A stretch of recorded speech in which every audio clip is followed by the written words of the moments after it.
So this is a referral letter that we used to use in our old version of clinical diagnosis. Right? So this is from an actual exam. So this lady, she's good at mounting, she's working on her age there, 49, 59, that'll do. Is it significant that she's a pleasant lady? No. No. So she attended the surgery 3 weeks ago, painful big toe. So appeared to be ulcerated and infected. She's on her 3rd course of antibiotics.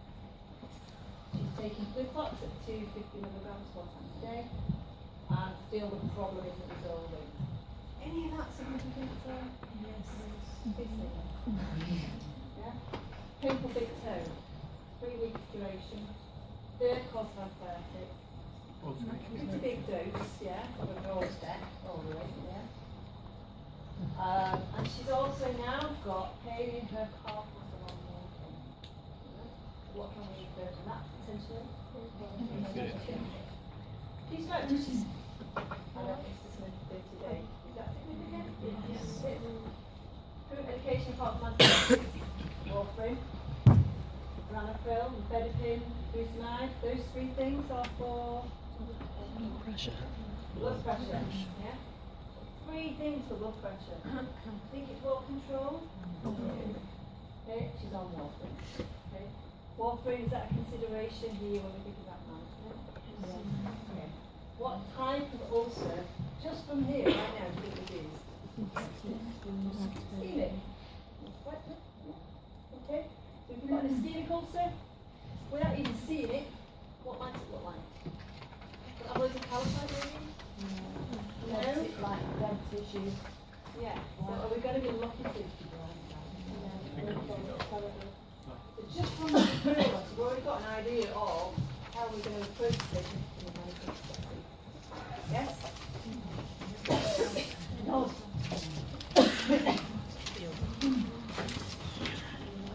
The kind of questions you might get then about this kind of letter. Pick out the significant facts. Sit and underline key facts in the workbook. Those are your answers. Working diagnoses. We've already come to that.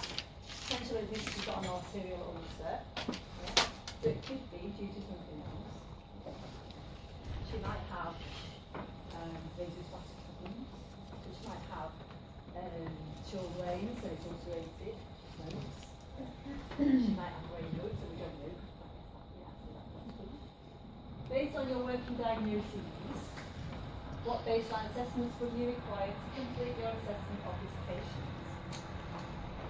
So what are you going to do to assess this patient? What components of assessment are you going to cover? Vascular, neurological, and then skin. Skin. Okay, maybe looking at those conditions. Put our feet in. Footwear might be a positive factor. What might affect pressure across the foot? Cannon. Functionally moving. Biomechanical analysis. Right, yeah. Gait assessment. Yeah. Think about the 5 biggies. Vascular, neurological, footwear, biomechanics, skin and neck. Yeah? Okay. Find a justification point for each one of those components. Why are we looking at vascular? Why are we looking at neurological potentially? Why are we assessing footwear? Why are we assessing function? Why are we assessing skin viability, nail condition? Don't just put them in and say why. Have I missed anything up?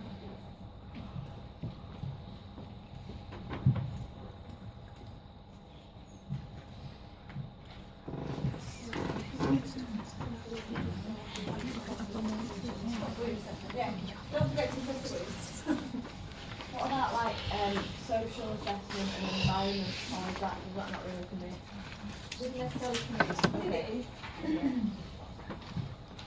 Think about the key kind of components that we use in terms of not assessing medication necessarily, not assessing lifestyle necessarily, the actual physical things. So Station 2, well, I can't get you to do this right now. Ask yourself, what do we do to take a vascular assessment? We've covered those things. Ask yourself, can I describe how I would have taken a BPI? Can I work out what I want to do? Do I know that I shouldn't do it? When we should not do an ABPI? Vasculitis.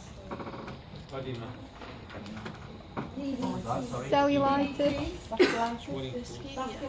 Cellulitis. Depends on where cellulitis is. Patients consider it. What about patient consent? Patient doesn't want to do it. You're not going to do it. Okay. What factors will affect results? We've already covered those. Okay. Neurological assessment, again, think about the components that we're going to look at. Things that we might ask you to demonstrate, talk about. What we consider as being a baseline neurological assessment. When you would avoid testing sensation. And the outcome measures you can use to monitor neuropathy. Okay? Neuropathy symptom score. Neuropathy disability. Okay.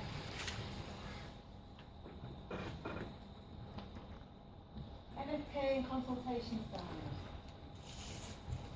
How are you going to do the tendon swollen joint testing? Are you going to look at range and quality of motion? What are you going to look for on the foot in the patient's facing response? Questions that you're going to ask in relation to clinical symptoms, how are you going to ask them? Outcome measures you can use to monitor clinical symptoms, VAS, index, etc.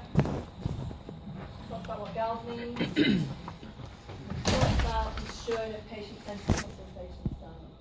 We've talked about initiating the consultation. We've talked about ensuring that you know the patient understands what you're saying. We've talked about how we summarise and explain why you're doing what you're doing and you're going wrong. Yeah? Making sure the patient has an understanding of why you are sticking pins in their feet, why you should achieve what you need to say, why you're compressing the artery.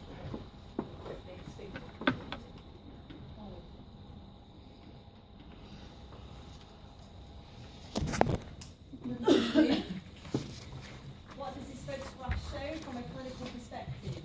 Could you describe this wound appropriately in terms of its type, its stage, and classify it using the appropriate classification system? You know the classification systems and how you would apply them. What does probing to bone tell you? High risk of osteomyelitis. What other symptoms might you see, or signs might you see in someone with more advanced osteomyelitis? Sausage toe. For example. Swells, doesn't it? Yeah.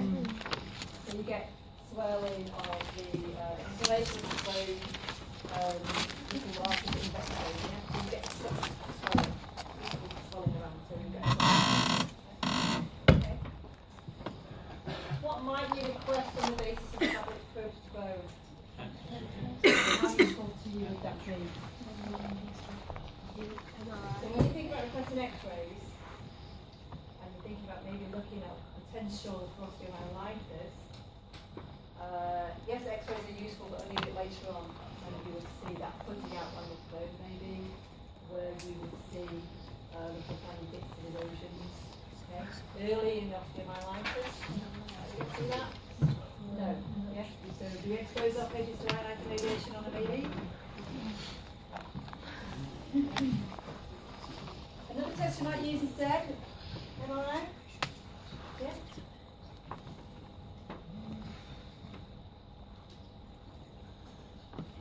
Okay, so you might get given, you don't assess your hands-on vascular skills at the practical station.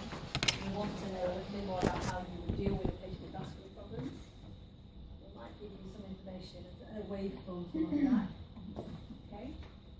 So if you look at this waveform here, this is her thigh, this is her hip half, still a These are foot pulses. Okay? Think about these two. They look nice? Yeah. You happy with them? Why do they look nice? Yeah. Yeah? Okay. You won't hear that much. This one doesn't look too bad, does it? A bit more. It's a bit peaky, yeah, so it's moving more into kind of vitamin Monday, basically. So we've got some deterioration between calf and foot. Yeah? So what can you surmise is going on between here and here?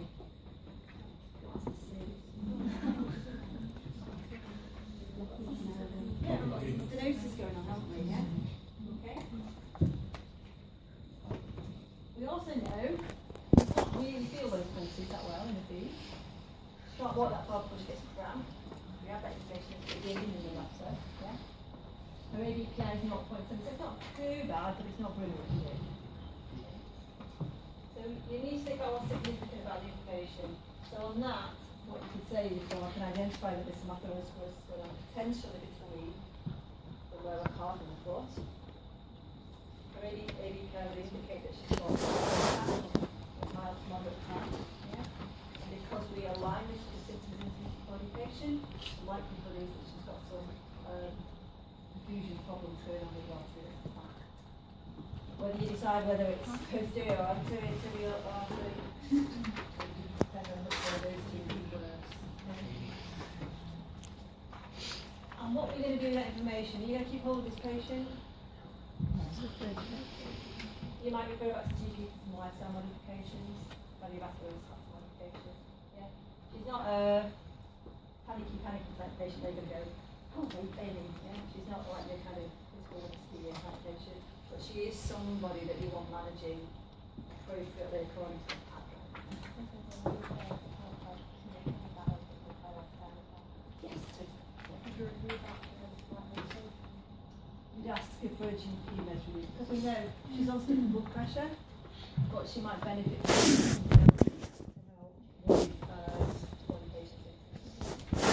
say that bottom one is wrong with one. Yeah.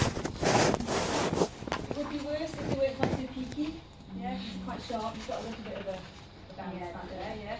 If you're a bit more of a blob, a bit of an igloo shape, then you'd be more worried. She's got that strength.